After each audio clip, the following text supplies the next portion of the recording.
Olá, boa tarde, bom dia, boa noite. A gente está gravando aqui esse programa, então, por isso, eu saúdo os internautas que estão nos acompanhando aqui na TV 247.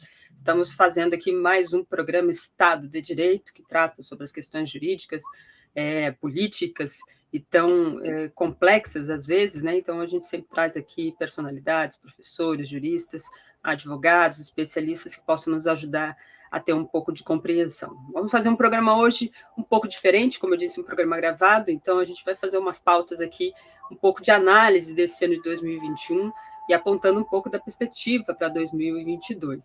Para fazer esses programas especiais aqui, nós convidamos algumas personalidades importantes que contribuem fortemente no pensamento da ciência jurídica, e hoje nós convidamos o professor jurista da Universidade de Brasília, o professor Marcelo Neves, já esteve aqui algumas vezes no programa Estado de Direito, com o Paulo Moreira Leite, fazendo entrevistas, tratando sobre a Constituição, e é fundamentalmente sobre isso que nós vamos tratar aqui um pouco hoje. Professor Marcelo, muito obrigada pela sua participação, tudo bem? Tudo bem, bom dia, boa tarde, boa noite, nós não sabemos. Eu agradeço ao convite, Daiane, o seu convite, também ao convite de todos que fazem a TV 247. É um prazer estar novamente com vocês aqui. O prazer é todo nosso. Professor, eu queria começar a nossa conversa aqui antes falando um pouco sobre a sua trajetória na ciência jurídica. O senhor tem um livro premiado, né? Foi considerado um dos livros mais importantes do constitucionalismo moderno pela Universidade do Texas. O senhor foi também premiado pela Fundação Alexander von Humboldt. Eu acho que, se eu tiver pronúncia incorreta, o senhor me corrija. É o primeiro jurista brasileiro a ganhar um prêmio dessa fundação, que é uma espécie de prêmio Nobel, né, da ciência, e a proposta aí do prêmio é justamente premiar renomados sociólogos, juristas lá da Alemanha, mas o senhor foi indicado também sobre isso. Queria que o senhor falasse um pouco sobre essa ciência jurídica. No Brasil, a gente ao estudar o direito, ao fazer o direito, a gente se baseia muito nas formulações da Europa, né, eurocentrista ou americana, anglo-saxônicas. Como é que o senhor, nesse meio todo, conseguiu um espaço justamente por sua formulação, né, por sua obra, sua pesquisa? Mas eu queria que o senhor falasse um pouco sobre essa diferença. Em geral, nós é que copiamos a ciência ou as experiências constitucionais, jurídicas de outros países. O senhor furou um bloqueio? Está certo eu dizer essa fala aqui? De certa maneira, eu tentei furar esse bloqueio, mas sempre é difícil, né? O meu trabalho foi exatamente, mesmo desde o doutorado, foi mostrar essa importação à crítica de teorias eurocêntrica, ou mesmo dos Estados Unidos, quer dizer, ocidental-cêntrica, a gente poderia dizer assim, dos países poderosos, sem uma avaliação, uma autocrítica, uma reflexão crítica interna sobre os problemas jurídicos e sociais do nosso país. Então, muitas vezes, principalmente no plano explicativo, surgem teorias que estão bem adequadas para refletir sobre aquele contexto, mas muitas vezes são limitadas no nosso espaço social. Eu fiz isso com teoria como a teoria de Luhmann, que estava sendo importada e até hoje como algo que se aplica imediatamente, como conceito de diferenciação funcional, autonomia, autopoiese do direito, e eu procurei mostrar que isso poderia ter plausibilidade naquele contexto. Eu acho que um dos grandes problemas da ciência jurídica, da filosofia do direito no Brasil é essa importação à crítica. Não que não precisemos de diálogo, a gente tem que ter o diálogo com essas culturas jurídicas diversas. Temos que ter o aprendizado, mas tem que ser um aprendizado crítico e nós também podemos influenciá-los. Então, eu acho que esse é o problema nosso. Nós, muitas vezes, estamos tratando de temas sem uma boa reflexão sobre o nosso contexto, sobre a própria tradição histórica do direito brasileiro. Às vezes eu ouço colegas dizendo, não, o direito constitucional começou agora, porque uma nova onda começou na Europa, nos Estados Unidos, mas aqui, na verdade, nós temos direito constitucional desde Pimenta Bueno, no Império, desde Rui Barbosa. Então, a gente também tem que refletir sobre nossa experiência histórica, e é o grande problema do direito constitucional no Brasil, nas ciências jurídicas, essa importação à crítica. Eu tentei furar esse cerco, e, de certa maneira, de forma limitada, eu consegui algum sucesso, porque há uma resposta, mesmo que sejam, no meu entender, insuficientes, às críticas que eu fiz dessa generalização de teoria, principalmente da teoria dos sistemas de Luhmann, para todo o sistema jurídico, para toda a sociedade, para a sociedade global. Né? Eu fiz essas restrições, somente no conceito de inclusão. O Luhmann colocava no início de sua obra que a inclusão era um princípio da sociedade mundial moderna. E eu disse, não, a inclusão pode ser princípio em alguns setores territoriais privilegiados, em alguns estados ela pode ser a preferência estrutural, mas nas periferias da sociedade mundial, decorrente do colonialismo, neocolonialismo, imperialismo, a exclusão, muitas vezes, é a preferência estrutural, não intencional, mas a estrutura social que se forma nesses contextos territoriais. E isso encontra, quer dizer, depois a resposta de Luhmann, que ele segue, ele cede, mas é interessante que muitos autores brasileiros ligados a essa discussão ainda não aceitam nem esses recuos de Luhmann na crítica que eu fiz. Então, eu penso que, em geral, na sociologia jurídica e na teoria do direito e teoria constitucional, nós somos muito colonizados, e isso é negativo para o próprio avanço da prática jurídica, porque se a teoria, se a reflexão é frágil, tem déficit, é deficiente, a prática também é prejudicada. Exatamente. Professor, dentro desse aspecto que o senhor nos traz, como é que isso acaba se refletindo na prática, né? Esse colonialismo que vem introduzido historicamente, né, quase estrutural aqui na cabeça dos nossos pensadores, isso acaba se refletindo de que modo na sua avaliação na vida da população? O que isso limita? Porque a realidade de cada país, a cultura, a história de cada país muda radicalmente, dependendo da localização, e como o senhor falou, inclusive, dessa questão da inclusão, desigualdades sociais, enfim, tudo isso vai afetando. Os contratos sociais também acabam tendo esse reflexo. Um dia desses, nós fizemos uma entrevista aqui, no último programa que nós tratamos aqui com dois advogados, tratando sobre um caso de uma mulher que xingou o Bolsonaro e foi conduzida à prisão. Um dos internautas falou assim, há um problema, né? A esquerda respeita a Constituição e a extrema-direita não respeita essa Constituição. Como é que você avalia isso? Há, de fato, essa condição, né, de não respeitar esses valores, apesar de colonizar toda a estrutura jurídica e impor efetivamente as práticas dessas leis, mas, ao mesmo tempo, não se cumpre elas? Eu acho que o grande problema, um problema grave, que outros autores apontaram com outros fundamentos teóricos, já no Brasil, sem querer aqui falar de um culturalismo específico brasileiro, de jeito nenhum, de uma coisa específica que a gente encontra na América Latina, nos países africanos, com culturas diversas, mas por essas assimetrias estruturais da sociedade global, desde o surgimento da modernidade, com as descobertas, com a escravidão, com o colonialismo pós-escravista e todas as formas de imperialismo da Guerra Fria que nós sofremos, o golpe de 64 no Brasil, 73 no Chile, quando havia caminhos possíveis de novas experiências.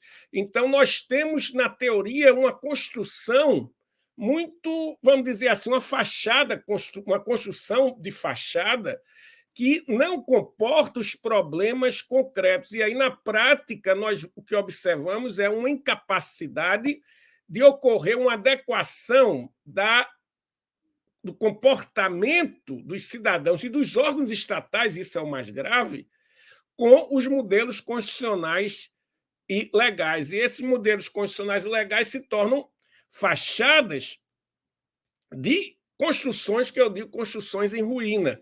Então, essa desconexão entre a construção jurídica, teórica e também mesmo doutrinal e a prática do dia a dia nas delegacias de polícias, nas penitenciárias, no próprio judiciário, com os próprios juízes ganhando acima do teto constitucional, sem que haja transparência sobre isso. É o mais grave, a transparência, mas não há medidas para superar isso. Então, em todas as áreas, nós temos esse problema. Eu não vincularia tanto essa questão à esquerda e à direita. É claro que, na prática, nós temos uma tendência mais forte do parte da direita, mas também quando a esquerda faz suas alianças com o centrão, com tudo isso, ela, para sobreviver, ela tem que ceder a essas práticas que são anticonstitucionais e ilegais. E isso é sempre um problema para o avanço maior de transformações no sentido da inclusão e de uma democracia realmente consolidada, né? Então, eu diria que esse problema é mais amplo do que uma distinção puramente ideológica, mas, evidentemente, nos setores que eu chamaria assim de modelos de densidade ideológica fragilíssima, como o Centrão, a política é feita de acordo com barganhas e conquistas fora da lei e da Constituição. Então, esse orçamento secreto, tudo isso é construído que não se compadece com o princípio da publicidade da Constituição, mas vai se impondo e o judiciário se mostra incapaz de responder isso de forma adequada, porque a estrutura de constrangimentos do poder social mais amplo e político é mais forte do que individualidades concretas, né? Então, esse é um problema que a gente teria que enfrentar na nossa reflexão criticamente para sensibilizar também os agentes públicos e também os movimentos sociais. Perfeito. Professor, aprofundando um pouco nesse quadro, né? O Brasil vive uma crise política desde 2016, né? Agravada em 2016, e o impeachment sem fundamento, sem crime, né? Depois um processo eleitoral muito ligado às questões aí da Lava Jato, que hoje foram, ao longo desse período, sendo desmontadas justamente dentro daquela estrutura de abusos, de irregularidades do processo, mas esse fator jurídico teve papel determinante na política e criou uma instabilidade. Alguns até falam numa mudança de sistema dentro do processo brasileiro, né, do semipresidencialismo, parlamentarismo, enfim. O senhor acredita que nós vivemos uma crise constitucional no Brasil desde 2016? E eu pergunto, essa crise, ela é uma crise brasileira? Ela tem aspectos internacionais, geopolíticos diante de tudo isso? O termo crise eu tenho mais cuidado de usar, porque é um termo muito, vamos dizer, usado em várias situações. Eu diria que está havendo uma degradação constitucional. A partir do impeachment, principalmente a partir da eleição do presidente atual, nós tivemos realmente uma degradação constitucional, porque eu falava muito antes de constitucionalização simbólica como algo que é uma fachada que, pelo menos, a Constituição é respeitada. Há uma deferência ao texto constitucional, embora na prática ele tenha pouco significado. Porém, atualmente, não se trata mais disso, de apenas um elemento simbólico. A própria Constituição é respeitada abertamente pelo Executivo. As leis são descumpridas abertamente pelo Executivo. A CPI mostra isso claramente no caso da pandemia. O presidente defende a tortura, defende a ditadura, quer dizer, ele abertamente desrespeita a Constituição. Então, nós estamos num estágio de degradação constitucional. É claro que o constitucionalismo e a democracia está em crise em todo o mundo, mas no contexto brasileiro a situação é muito grave em alguns países onde a extrema-direita ganha o poder e é anticonstitucional. Então, para superar isso, evidentemente, é fundamental que seja superado um executivo na mão da extrema-direita, principalmente de uma pessoa totalmente irresponsável como o atual presidente. Então, o golpe de 2016, dado pela elite brasileira, num esquema entre judiciário, parlamento e grande parte da mídia dando forte, a grande mídia dando suporte a esse golpe, vinculado tanto ao impeachment de Dilma como ao processo político que deturpa o direito por parte da Lava Jato. A Lava Jato é exatamente aquilo que é contra a Constituição e Estado de Direito, é a politização. Não é que o judiciário não tenha sensibilidade política, ele tem que ter, evidentemente. Mas quando a gente fala de politização nesse sentido, é que a luta político-partidária é primária dentro do judiciário. Quer dizer, o Moro foi um agente político-partidário atuando contra um determinado partido e contra determinadas forças políticas, fora da lei e fora da Constituição.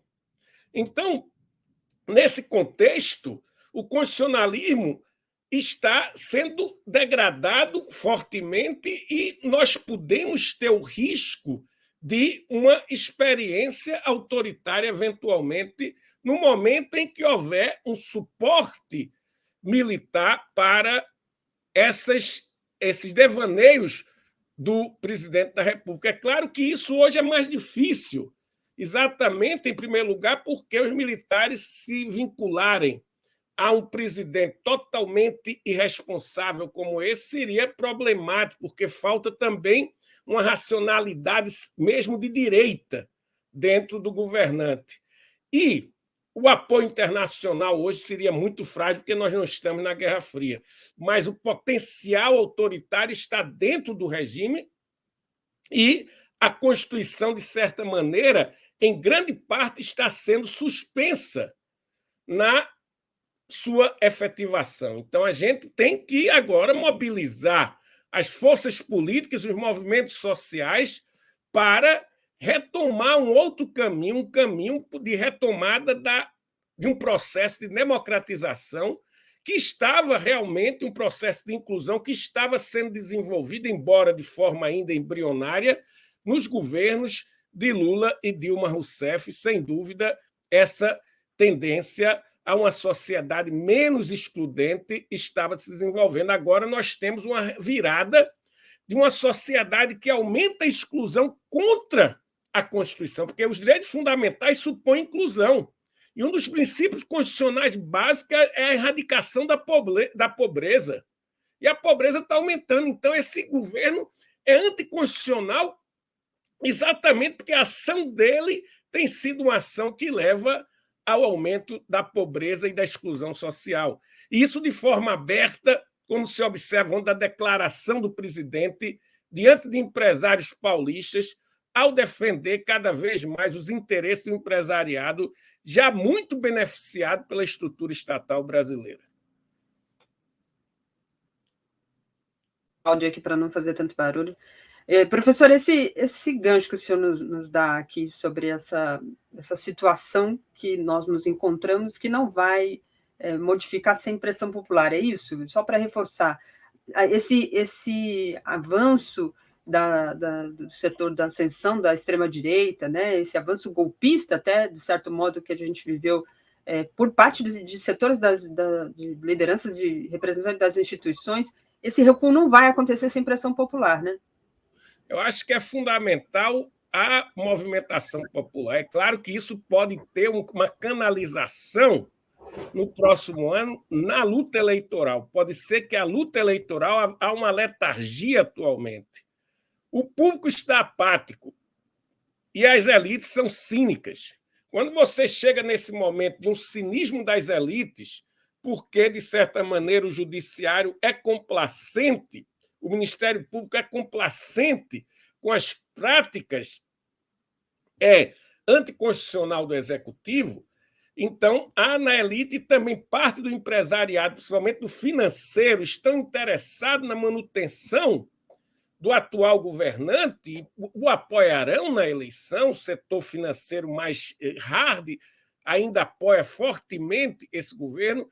Então, esse cinismo das elites e a apatia do público dificulta realmente transformações. Mas eu penso que, no próximo ano, com o processo eleitoral, pode ser que haja uma sensibilização maior e os movimentos sociais estejam mais envolvidos para impedir a reeleição do atual presidente da República. Então, penso que essa é algo fundamental para o futuro da democracia ou de um processo de assentamento, de realização plena da democracia no Brasil. Essa retomada desse processo é fundamental, que não haja a reeleição do atual presidente. Perfeito. Dentro desse aspecto que você nos traz, professor, o momento que se discute atualmente aqui é de buscar a construção, principalmente dos setores democráticos, né? Que a eleição terá esse papel fundamental de que essa retomada do campo democrático ao poder seja validada principalmente por alianças nesse processo eleitoral. Há discussões, especulações em torno de quem ocuparia vice no campo da eleição do ex-presidente Lula, se fala numa frente ampla, se discute muitos caminhos. Alguns críticos dizem que esse não é o caminho, porque esses setores foram os setores que apoiaram ou fizeram o golpe em 2016, isso conflitaria. Eu pergunto isso não no sentido político partidário, mas no sentido do próprio estabelecimento da retomada desse local democrático que nós saímos já há algum tempo, de certo modo, né? É importante haver essa conflagração entre esses setores ao campo democrático, que nesse período, com a eleição do Bolsonaro, se acendeu de forma muito acelerada, né? E certos setores da elite apoiaram esse governo e apoiam. O senhor citou aqui o caso do Bolsonaro na CNI, e foi aplaudido em torno das suas propostas, daquilo que defende para o governo e para um futuro governo. Como é que o senhor analisa, do ponto de vista estrutural dessa democracia, essa reaglutinação de setores para entender aonde a gente tem que retomar a conversa, vamos dizer assim, né? Eu acho que é claro que é muito difícil vencer a eleição sem nenhuma forma de frente eleitoral, com alguns setores que sejam mais ao centro e mesmo alguns setores até de centro-direita e mesmo fisiológico. Talvez isso, no caso brasileiro, seja necessário, e Lula sabe tratar disso bem mais do que a Dilma, né? Como dialogar com esse pessoal, fazer alianças estratégicas com esse pessoal sem perder a identidade.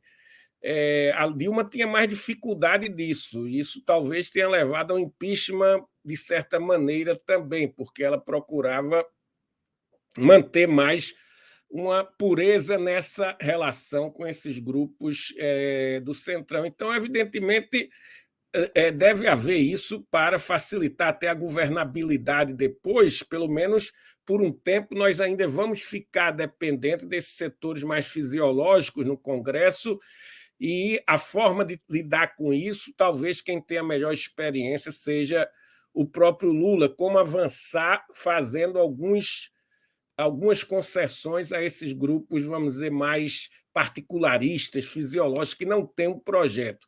O que eu acho problemático é quando você decide vice, você chamar uma pessoa altamente interessada em ser presidente e vinculada a setores tradicionais como da política brasileira, como Alckmin. Eu acho difícil, não que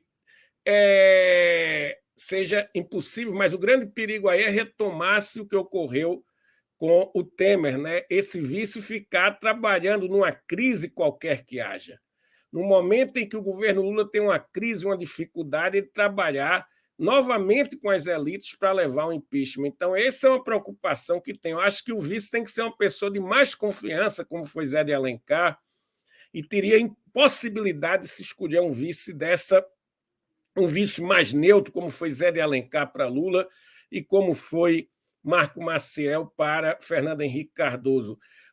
Colocar um vice com tantas pretensões ainda de alcançar a presidência da República, sem vínculo com a esquerda, porque é um vice conservador, seria um vice conservador, me parece problemático nesse momento. Mas nós não podemos negar que vamos precisar dialogar com setores que não sejam de esquerda para que haja facilidade na eleição. Mas isso tem que ter um caráter bem seletivo e cuidadoso, porque o grande problema é ser engolido por esses setores e o governo perder a sua identidade transformadora de centro-esquerda ou mesmo de esquerda. Perfeito. Importante a fala do professor. Vou retomar aqui a nossa conversa com os nossos internautas. Este programa é gravado, então por isso eu não estou lendo aqui os comentários, nem ouvindo aqui a opinião de vocês aqui no chat, porque esse programa está sendo gravado. Estou conversando com o professor Marcelo Neves, tratando aqui sobre a Constituição. Professor, a gente viveu um período recente aí, agora um pouco mais apaziguado, inclusive pelo Michel Temer, né, que o senhor citou, mas o governo Bolsonaro estava numa linha de ataque direto ao Poder Judiciário, né? Seja ele como instituição, seja ele individualmente pela ação dos seus ministros. Né? E citou, durante o ato de 7 de setembro, as especulações antes, né, de uma possibilidade de golpe. Isso criou um clima muito difícil e que gerou uma tensão de certo modo, muito elevada nesses poderes. Né? O Congresso, Poder Legislativo muito quieto, vamos dizer assim, né? Não entrava tanto, o Poder Judiciário um pouco mais à frente e o Poder Executivo, por parte do Bolsonaro, no ataque. O ministro Gilmar Mendes, do Supremo Tribunal Federal, afirmou que o país vive uma espécie de conflito federativo. Queria perguntar se o senhor concorda com isso. E dentro desse aspecto do conflito federativo, eu queria saber se o senhor acha que o diálogo institucional entre esses poderes está, de fato, interditado, e a Corte Suprema deve ter aí esse papel de apaziguar, esse papel destacado. O senhor falou um pouco disso aqui no início, queria que o senhor voltasse a esse tema.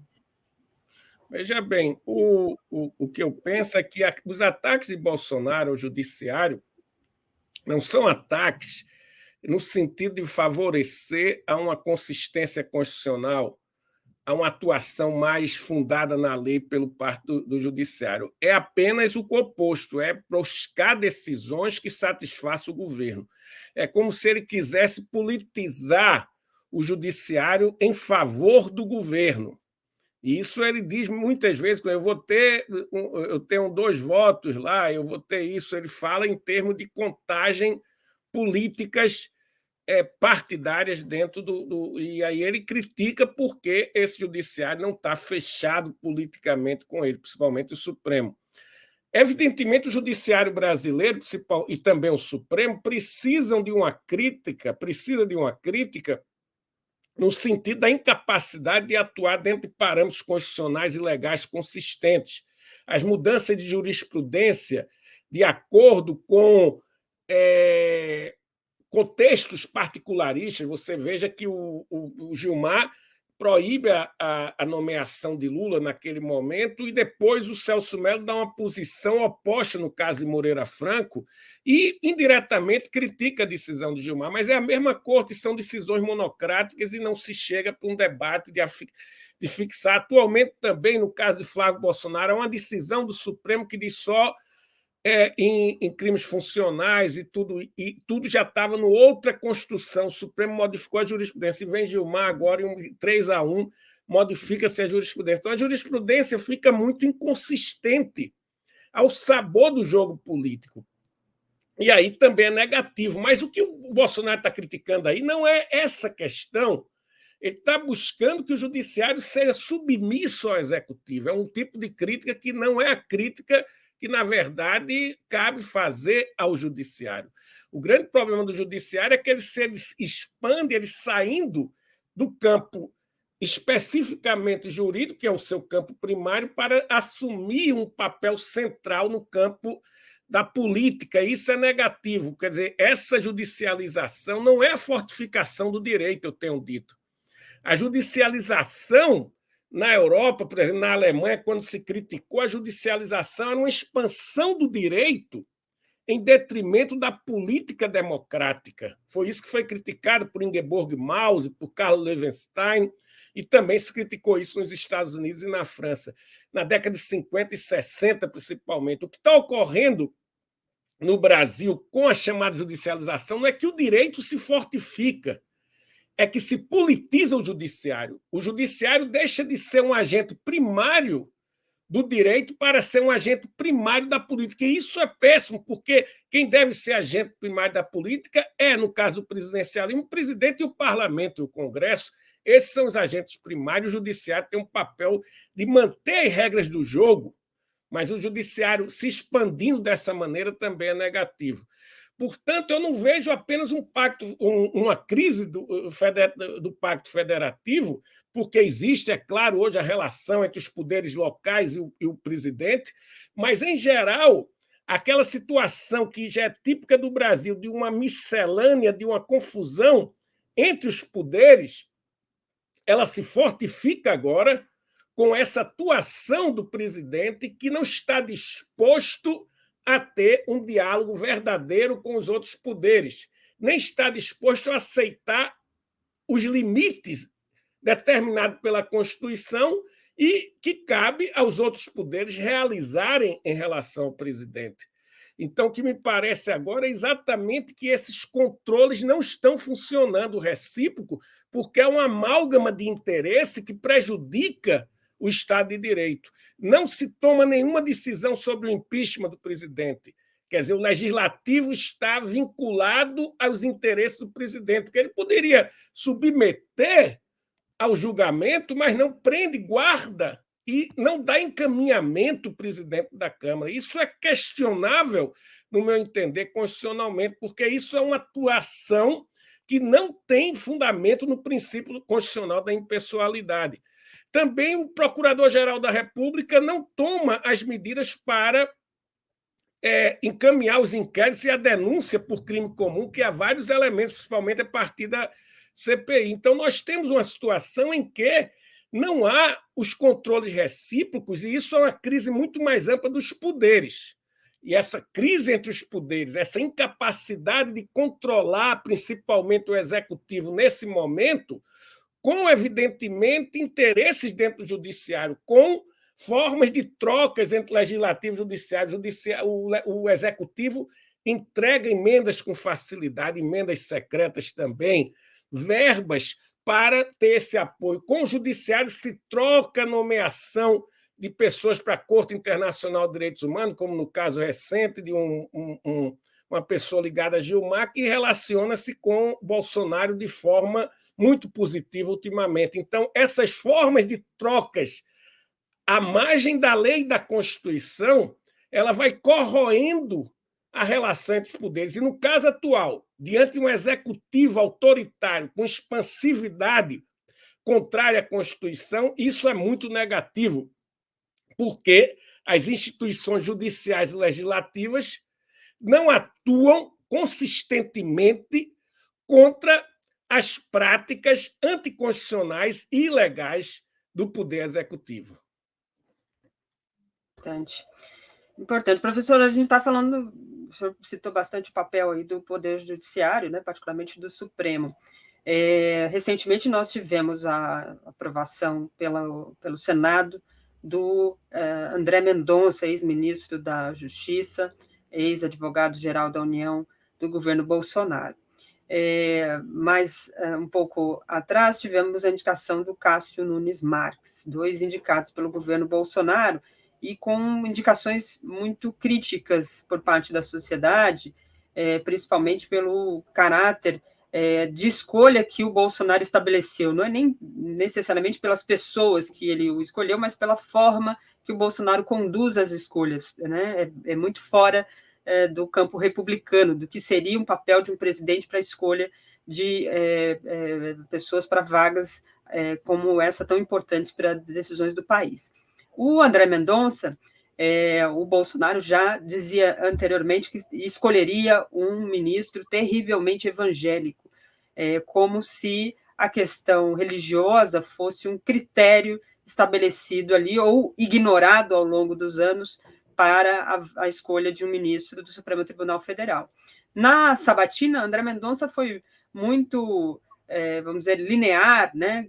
Percorreu um caminho de respostas, atendendo ali as expectativas, dos senadores em relação a uma série de questões, e, inclusive, nesse campo religioso, reforçou o papel da laicidade do Estado e do papel do ministro como ele, que ele iria seguir como régua ali a Constituição. Mas, ao sair, ele disse que a escolha dele era um passo importante para os evangélicos. Queria que você falasse sobre esse discurso, colocando como se os evangélicos fossem uma parte da sociedade excluída, né? Esse discurso traz essa ideia de que a sociedade excluiu os evangélicos e, ao mesmo tempo, coloca como se fosse um critério definidor para uma vaga dentro do Supremo Tribunal Federal. Como é que você avalia essa situação de escolhas feitas pelo Bolsonaro ao longo desse período para um perfil de pelo menos 30 anos aí na Suprema Corte, né?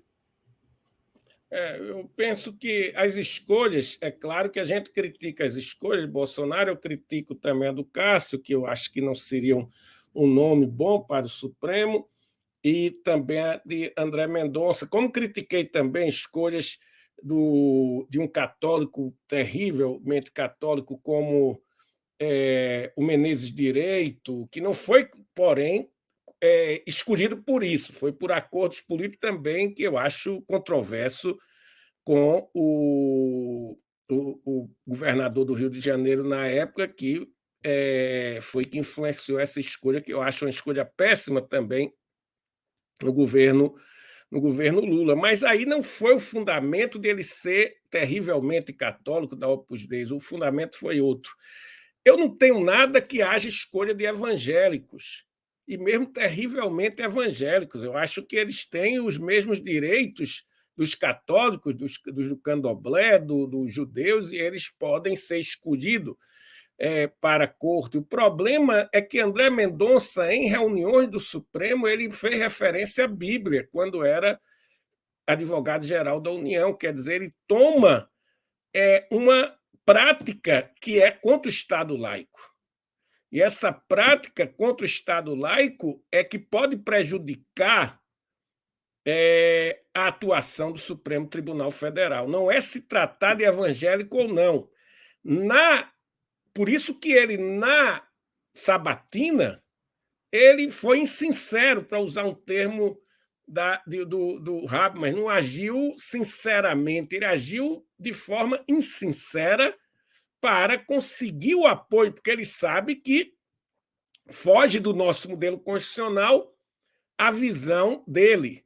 Então, ele diz que é a favor do Estado laico, das relações homoafetivas, ele fala tudo isso de acordo com a Constituição, mas depois ele mostra que tem uma visão que não se compadece com os princípios constitucionais do Estado laico. E isso é muito negativo. Então, a questão não é ser evangélico ou não, ser muito ou terrivelmente evangélico ou não. O problema é de qualquer confissão, de qualquer religião, alguém que entra para atuar dentro do Supremo, primariamente em nome dos preceitos dessa religião e não em nome da Constituição, isso é contrário ao Estado de Direito, ao Estado constitucional. E o risco, no caso de André Mendonça, que nós apontamos, é esse. Não cabe, como o Gaspari diz, que nós estamos tendo preconceito contra Hélio Gaspari ontem, eu acho, no jornal, na Folha, ele diz que é preconceito contra os evangélicos. Não se trata disso, poderia ser um evangélico, mas a gente tem que observar a prática que foi desenvolvida por André Mendonça e a própria entrevista dele depois que foi escolhido. Então, penso que essa que é a questão, é como ele vai atuar dentro do Supremo, primariamente como um pastor ou primariamente como um ministro.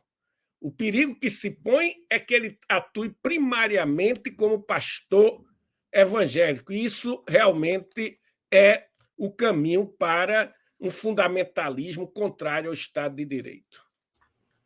O senhor acredita que nós vivemos esse perigo desse fundamentalismo? Porque nós já vivemos isso dentro das bancadas no Congresso, né? A chamada bancada da Bíblia, bancada evangélica, e que neste governo cumpriu um papel determinante. A escolha do André Mendonça foi muito em função desses aliados que Bolsonaro tem no campo daí desses líderes religiosos e empresários, né? Ele não caracterizaria essencialmente como líderes somente religiosos, porque é muito maior o campo religioso, e quando a gente cita aqui evangélicos, a gente está citando justamente esse campo muito alinhado ao bolsonarismo. Há uma gama enorme de lideranças religiosas que não se alinham ao Bolsonaro, mas esse grupo mais determinado, mais junto ao Bolsonaro, tem tido um papel forte dentro do Congresso, nas pautas do Congresso e agora nessas escolhas. Isso é um perigo para a democracia, do ponto de vista democrático, isso ameaça, de alguma forma, esse status quo que a democracia estabelece? Veja bem, como é um único dentro de 11, ele vai ser o único mesmo que vai trazer esse elemento. Ele pode ser neutralizado, mas ele vai se apresentar como um elemento de irritação, quer dizer, aquele fundamentalismo religioso que estava presente até agora apenas nas casas legislativas de forma bem presente, ele passa a ter uma presença no Supremo, embora uma presença minoritária que pode ser contrabalançada pelos outros membros do judiciário, mas evidentemente é uma irritação. O fundamentalismo religioso significa uma visão do mundo que, antes de qualquer avaliação jurídica, político-democrática, de natureza econômica, você tem que colocar a religião acima de tudo isso. A religião, daí porque o dito do governo, Deus acima de tudo, aquela linguagem é uma linguagem, que Deus é esse? É de uma religião determinada. Nós sabemos que está se referindo aí às confissões cristãs. Então, você, quando põe essa visão religiosa prevalecendo sobre todas as variáveis sociais que devem ficar subordinadas a essa concepção, e não há uma diferenciação entre o campo religioso e o campo político, o campo jurídico, aí realmente nós temos um grande perigo para o Estado de Direito. O problema é que André Mendonça entra como alguém isolado, por enquanto, e, evidentemente, se houver a derrota, que eu espero que haja, do presidente Bolsonaro, as próximas nomeações não serão mais realizadas nesse critério. Eu espero que, se Lula ganhar, ele saiba escolher melhor os ministros do Supremo, porque anteriormente as escolhas não foram muito felizes, entendeu? Então, penso que tem que se tratar a escolha dos ministros do Supremo e dos tribunais superiores como uma questão de política de Estado, porque é um cargo vitalício. Não cabe fazer um acordo com Cabral, com Sarney, com Renan para nomear um ministro supremo, porque esse acordo, a pessoa permanece, você não pode depois. O ministro do Transporte, eu posso fazer um acordo com os setores do Centrão para escolher o ministro do Transporte, mas quando ele começar a fazer algo inadequado, você exonera. O ministro do Supremo você não vai poder exonerar nunca mais, mesmo se aquele grupo romper com você. Então, é uma falta de compreensão. Eu entendo que Lula não compreendia bem essa questão do judiciário e ele ficou sob pressão de muitos grupos sem ter a clareza do significado dessas nomeações. Isso eu acho bem claro na escolha de Menezes Direito, que era um homem que não tinha nada com a visão jurídica progressista que se espera na nomeação de um governo progressista. Não é uma pessoa, um lacaio para servir lá subordinado, mas quando você escolhe num governo mais progressista os seus membros da corte, seja em qualquer parte do mundo, nos Estados, você vai escolher aqueles que têm uma visão interpretativa da Constituição que corresponde àquela cosmovisão, e não uma pessoa que é totalmente contrária àquela visão política, entendeu? Então, penso que agora tem que ter mais cuidado. Por exemplo, nomeou um neoliberal, que é o Barroso. O Barroso tinha jogos na mundo identitário para ter o apoio, mas é um neoliberal radical do nível do Guedes. Então, seria adequada a nomeação de uma pessoa dessa por um governo que é antineoliberal? Então, eu acho que isso aí foram desvios de incapacidade dos governos de esquerda de entender o significado do mundo jurídico. Isso é uma tradição da esquerda, que sempre desprezou o direito. O Habermas, já antes, ele disse, não, o direito é fundamental, e ele modifica essa posição na década de 80, quando ele resolve escrever o livro sobre o Estado de Direito, porque ele percebeu que a relevância do direito é muito grande. E esse desprezo, como o direito é algo secundário, é um grande engano, porque o judiciário tem uma força imensa na condução de processos de inclusão social, na definição do Estado de Direito e da democracia. Muito bom, importante. Professor, eu queria... A gente está caminhando aqui também para os 15, 20 minutinhos finais. A gente está num processo aí de encaminhamentos para 2022, ainda as pré-candidaturas, algumas definidas, outras não, mas um fator importante dentro desse cenário, que já era esperado desde 2014, 2016, enfim, é a candidatura do Sérgio Moro, efetivamente. Né? Ele primeiro deixou a magistratura para ocupar um cargo no governo Bolsonaro, saiu como traidor deste governo, considerado traidor pelos aliados bolsonaristas, foi trabalhar num escritório de recuperação de empresas que ele, no processo da Lava Jato, teve atuação direta, e depois decidiu, finalmente, a sua filiação ao Podemos, filiação essa que foi cogitada, inclusive, nas conversas vazadas pela Operação Spoofing, depois, efetivamente, mas na Vaza Jato, na Operação Vaza Jato, que revelou as conversas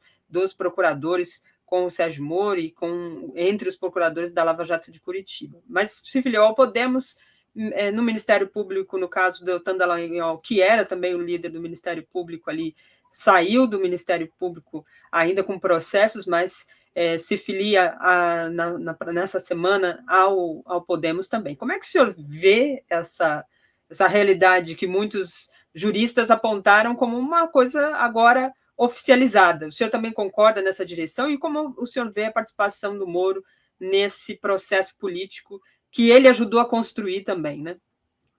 Eu acho que o caso da Lava Jato é um caso claro de uma atuação intencionalmente organizada estrategicamente do Judiciário e do Ministério Público em termos político-partidários. Isso foge da Constituição. Houve práticas de crime ali, de vários, mas um é claro que não precisou nem da Vaza Jato. Quando o Moro distribui as pressas, mandando para uma jornalista da Globo o material de uma gravação fora do seu tempo da presidenta da República, ele não tem competência, ele estava praticando um crime, porque quem não tem competência, diz a lei de interceptação, para realizar uma interceptação, ele não pode utilizar aquilo, não pode nem fazer a interceptação, mas se foi sem querer, como ele dizia, ele teria que apagar depois aquilo e não poderia divulgar. Então, ele praticou um crime de acordo com a lei da interceptação. E eu escrevi sobre isso, escrevi também sobre a Lava Jato, e foi utilizado pelos advogados de Lula para levar o meu artigo para a Comissão de Direitos Humanos da ONU, foi levada pelo advogado dele também internacional, que traduziram o meu texto. Eu aponto para toda essa atuação política e antijurídica ilícita da Lava Jato. E a Vaza Jato mostra isso de uma forma muito mais chocante. E a nulidade seria fundamental. Não interessa ali se a prova é ilícita, é secundário. Eu não posso usar prova ilícita para condenar alguém, mas eu posso usar informações que são verdadeiras, mas foram obtidas ilicitamente, para retirar alguém da prisão, para salvar uma pessoa sequestrada, por exemplo. Mesmo se eu tenho essa informação de forma ilícita, eu não vou deixar a pessoa lá sequestrada. Quer dizer, você não pode usar a prova ilícita contra aquele que praticou, só se houver aquelas ilícitas, mas você pode juntar outras provas e aí também condenar. Mas o argumento da prova ilícita contra a decisão do Supremo é absurdo. Quer dizer, tinha que haver, considerando que os fatos se configuraram como verdadeiros, tinha que haver a nulidade do processo e a soltura de Lula. Não tinha outra saída, e eu disse isso bem antes da decisão. Disse um ano antes, quando o Supremo ainda, por força da pressão dos militares, e aí vem a hiperpolitização do Supremo, ele cede e não solta Lula. E um ano depois, quando as coisas estavam mais claras, mais fáceis, eles decidiram. Então, eu penso que o caso de Moro e Dallagnol é o tipo de caso de corrupção sistêmica no sentido da teoria do sistema, não nesse sentido vulgar moralista que eles usam. É você usar o código da política no lugar do código primário do direito, da licitude e ilicitude. Você usa o código governo-oposição. Você atua como um agente da oposição dentro do judiciário, deixando de lado a distinção licitude e ilicitude. Isso é secundário. Daí porque se protegia Fernando Henrique para não convidá-lo, gente do PSDB para não complicar as coisas, como está na Vaza Jato, e se atuava seletivamente contra os grupos vinculados ao governo de então. Então, aí nós temos realmente um bloqueio do direito pelo código poder, não poder, governo, oposição, minando o próprio direito como ordem social parcial, entendeu? Então, esse pessoal, quando eles agora assumem essa posição, eles assumem abertamente. Eles deveriam ter feito isso antes. Antes da Lava Jato, eles deveriam ter deixado o judiciário para assumir essa posição e legitimamente lutar contra o governo de Lula e de Dilma. O que eles fizeram, porém, exatamente foi algo que tem caráter também criminoso nas práticas que fizeram de conexão e utilização de informações recíprocas, protegendo a acusação contra a defesa e tudo que eles atuaram também em termos de obtenção de valores, o que ocorreu depois com certas facilidades de criar um fundo, tudo isso foi algo muito estranho, que mereceria uma averiguação mais radical dos poderes públicos. Infelizmente, o Conselho Nacional do Ministério Público está muito corporativo e muito vinculado a essas forças. É difícil tomar medidas fortes contra essas pessoas. Mas eles saem agora para ser candidato e eles expressam esse pensamento conservador, antipetista, antilulista, anti-inclusão social, vinculado às elites empresariais, como já está claro na linguagem do Moro, e, nesse sentido, evidentemente, é um complicador eleitoral. Nós não sabemos ainda o significado da candidatura de Moro, se ele vai crescer realmente e ultrapassar Bolsonaro, como alguns já admitem. Eu acho difícil, porque, ao mesmo tempo, ele não tem um suporte político partidário amplo que o presidente da República precisa para enfrentar essa luta eleitoral. Mas isso realmente é problemático porque toda a construção foi feita a partir da Lava Jato, quando eles pertenciam ao judiciário. Ele dificultou a candidatura de Lula, ele trabalhou contra, quando Lula chega um momento que está em 61% das pesquisas naquela época.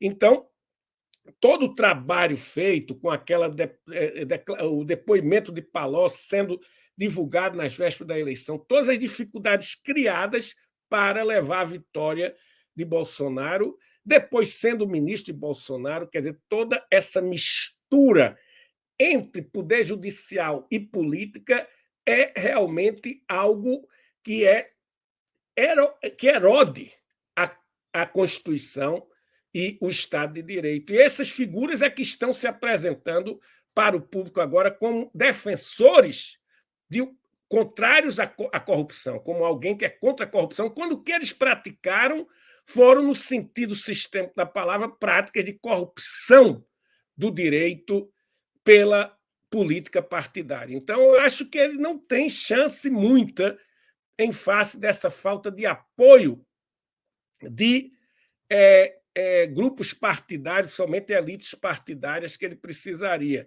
Então, penso que o segundo turno deve ser entre Lula e Bolsonaro, e Lula será o futuro presidente, para o que tudo indica até agora nos elementos da pesquisa. Perfeito. Importante a fala do professor nessa análise. Dentro desse aspecto que o senhor colocou, desse jogo que o Moro e Deltan, enfim, essa cúpula lavajatista trouxe. Uma das propostas trazidas pelo Moro, e a bandeira principal dele é entre aspas, aqui, luta do combate à corrupção, é um tribunal especial anticorrupção. Muitos juristas apontaram uma proposta inconstitucional. O senhor considera, sim, esse tipo de criar um tribunal específico aos moldes da Lava Jato? A gente já assistiu o resultado. Mas, do ponto de vista nacional, isso também criaria uma série de problemas, não?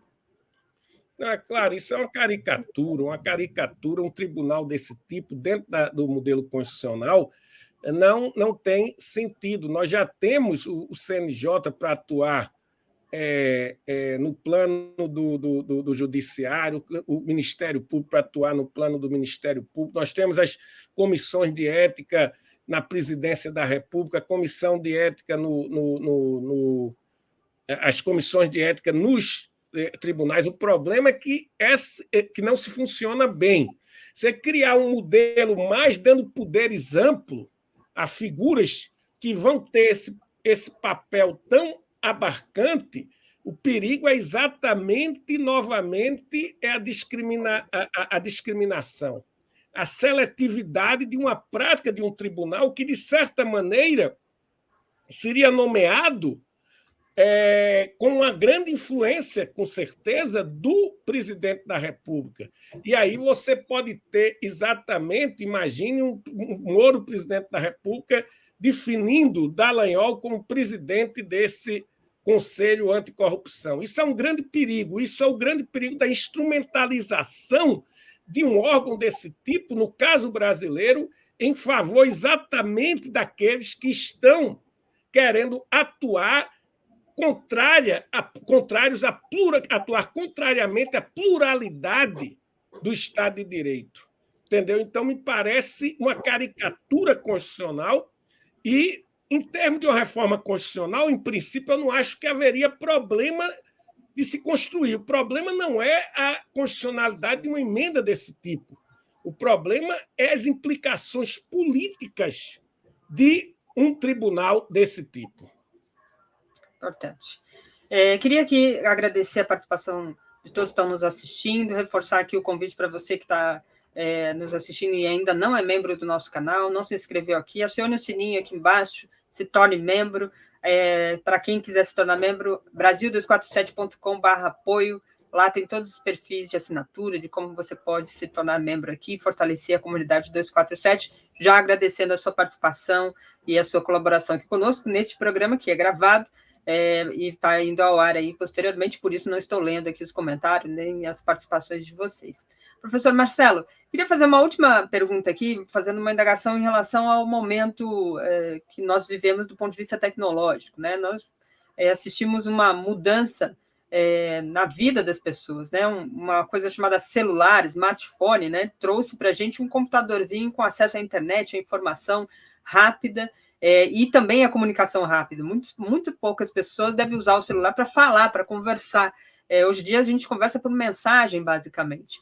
E isso também tem um efeito direto, né, no processo político, na forma de vida das pessoas, na forma de pensar, né, de conduzir o pensamento das pessoas.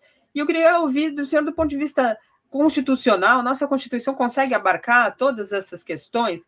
Dizem que a nossa Constituição é muito inchada, né? Os críticos da Constituição dizem que ela tem muitos direitos, né? Tem que reduzir isso, porque aí judicializa tudo, vira um problema para o Estado. Alguns vão nessa direção, e agora tem mais essa questão tecnológica. Como é que a Constituição pode conseguir abarcar todas as questões que envolvem esse momento de avanço tecnológico na vida das pessoas, professor? Veja bem, o problema inicial, eu queria falar sobre essa questão direito, muitos direitos na Constituição. Essa tese é muito tomada e afirmada pelo aquele grupo do Law and Economics, que surge exatamente e se fortifica nos Estados Unidos com o governo de Ronald Reagan, que abre derrotas dos setores econômicos e do governo com decisões em favor de direitos. E, evidentemente, se definiu que o direito tem que subordinar a lógica da eficiência econômica. Esse é um dos grandes problemas que a teoria sistêmica, somente o Gunther Teuben, apontou, esse novo Deus, né? A economia como algo que é o critério de tudo, é o fundamentalismo econômico, assim como há o fundamentalismo religioso. Esse fundamentalismo econômico é primariamente neoliberal, do consenso de Washington, principalmente. Então, direitos têm que subordinar a essa lógica econômica, mas isso realmente é uma simplificação do mundo. Muitas vezes tem que haver a vitória do direito contra a eficiência econômica. Imagine se você tem uma pessoa que é um quiosqueiro e ele ganha uma ação para a McDonald's e a McDonald's vai dizer que isso vai prejudicar aquela indenização a sua empresa porque vai cair a eficiência, ele pode provar por cálculos que isso vai ter um efeito negativo na eficiência econômica da localidade, mas você não pode deixar, nesse caso, de cumprir o direito com o pagamento da indenização devida contra o quiosqueiro, né? Quer dizer, esse mundo de que achar que direito subordina a lógica econômica é o mundo do neoliberalismo. O problema do Brasil não é o excesso de direito na Constituição, é que os poderes públicos, os setores, as elites privadas, não cumprem a Constituição, não efetivam corretamente os direitos constitucionais. E, evidentemente, as pessoas tendem, por isso, a ir ao judiciário. Se desrespeita a legislação trabalhista, sem pagar corretamente a empregada doméstica, os direitos que elas têm, evidentemente, elas vão para o judiciário. Isso ocorre muito. Se você, na polícia, bate nas pessoas, vai haver uma judicialização, um habeas corpus. Se a pessoa está presa ilegalmente numa delegacia, vai haver habeas corpus. Se há um problema na penitenciária de desrespeito generalizado ao direito, evidentemente isso pode ir para o judiciário. Então, o judiciário fica sobrecarregado porque, em geral, os poderes públicos descumprem, não cumprem a dimensão dos direitos fundamentais individuais sociais, principalmente, é claro, especialmente, para as camadas excluídas ou semi-excluídas, aqueles que são subintegrados, como eu digo, subincluídos, não têm acesso aos benefícios dos sistemas sociais. Então, muitas vezes, vêm problemas constitucionais via defensoria pública, via organizações sociais. Então, o problema é se os poderes públicos cumprissem a Constituição naquilo que diz os direitos fundamentais determina, a gente não teria esse excesso de ações judiciais. Então, esse é um problema que, no meu entender, não deve ser considerado nesses termos. Agora, quanto à internet e toda essa nova parafernália da inteligência artificial e esse envolvimento da comunicação virtual nova, isso é um problema que é um desafio dos maiores para a democracia e para o Estado mesmo em todas as partes do mundo. Porque essas novas formas de comunicação ela ainda tem dificuldade de sofrer um controle jurídico-político do Estado e o Estado é incapaz porque ela é transterritorial, é transnacional. Essa transnacionalidade dessa comunicação tem um aluno que fez doutorado na Alemanha, o Ramon Negócio, sobre a questão do fake news. Agora tem um mestrando meu que fala sobre a questão do anonimato na internet, mostrando os dois lados, o lado positivo e o negativo. Tem outro aluno fazendo doutorado sobre a questão da deep internet, tudo isso. É uma área que ela tem minado a democracia com as fake news. O que ocorreu no Brexit, a decisão foi tomada por informações falsas divulgadas. Também na eleição de Trump há elementos disso. Na eleição de Bolsonaro há claros indícios de que houve a utilização de fake news para manipular a vontade democrática. Então, nesse contexto, me parece que a solução puramente estatal isolada é insuficiente. Tem que haver um modelo que seja de acordo entre os estados para poder enfrentar essas grandes organizações da internet e, dessa maneira, conseguir um controle que implique a transparência e a limitação em nome da democracia e do Estado de Direito. Então, um Estado isolado não dá para resolver isso. Essa é a grande questão. Quando se fechou o WhatsApp porque havia criptografia e queria se saber informação, um juiz, isso atingia o Chile não tinha nada a ver, era um ramo que atingia o Brasil e o Chile. A decisão era para o Brasil, mas isso não resolve o problema em termos nacionais. Isso vai exigir regulações internacionais ou acordos transnacionais para superar essa situação da prática virtual da internet no seu papel contra a democracia. Recentemente houve um volume da revista Leviatã, na Alemanha, com um artigo de Habermas que ele fala tudo isso. Ele diz até para a formação educacional da criança, a criança que vive no computador e no celular, tendo informações descontroladas, sem nenhum perfil de seletividade escolar ou familiar, muitas vezes fake news, ela vai ter também uma formação totalmente desorientada do sentido da cidadania. Então, o Habermas aponta exatamente, é muito difícil que uma pessoa que vive nessas informações totalmente descontroladas, e muitas delas são fake news, ela possa desenvolver uma clareza sobre suas opções políticas dentro da sociedade. Então, esse é um momento que cabe exatamente considerar regulações que sejam internacionais ou transnacionais. O Estado, isoladamente, tem poucas condições de resolver isso, porque a pessoa pode jogar fake news lá da China para chegar no Brasil, dos Estados Unidos para chegar no Brasil, e isso muitas vezes de forma anônima, sem que haja possibilidade de se tomar uma medida contra essas práticas, principalmente no caso brasileiro os Estados Unidos, figuras dos Estados Unidos tiveram um papel importante na relação com os filhos do presidente. Então, aí é que a gente precisaria ter algo mais abarcante. Exatamente. Isso daria certamente um programa inteiro para abordar todos esses aspectos e as suas complexidades, como destacou aqui bem o professor Marcelo Neves. Eu queria muito agradecer a participação de todos aqui, agradecer especialmente a participação aqui do professor Marcelo Neves, jurista, professor de Direito da Universidade de Brasília, da UNB, professor que nos ajudou aqui a entender um pouco desse período recente do Brasil e que aponta numa direção aí de desafios, né? As eleições, o processo eleitoral tem um caráter importante para a democracia. Professor, eu queria que o senhor fizesse suas considerações finais, reafirmando aqui meu agradecimento, minha admiração, meu respeito pelo teu trabalho, por tudo que o senhor faz e principalmente pela contribuição que o senhor nos dá para fazer com que a democracia se estabeleça da melhor forma. Obrigada, professor. Eu queria, primeiro de tudo, novamente agradecer e também aqui cumprimentar aqueles que vão assistir o programa, né? E agradecer a você, Daiane. Sempre é muito bom estar com vocês, do 247, debater com vocês, que é um debate bem aberto e um debate que tem um papel importante na retomada da democracia no Brasil. Eu acho que o 247 faz um trabalho muito importante. Também quero lembrar que aqui nós discutimos na época que houve a votação da obra de Direito Constitucional pela Universidade do Texas e eu fiz a entrevista com o Paulo Moreira Leite. Eu quero dizer que amanhã, na Oxford University Press, está lançando meu livro em inglês, com a tradução de Kevin Mundy.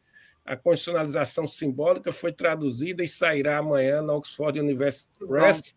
Então, também um ponto positivo nesse desenvolvimento, porque nós colocamos o debate também num plano mais internacional. Já estava em espanhol, em português, em alemão, mas a leitura hoje, em nível mais amplo, é sempre a língua inglesa que prevalece no plano internacional.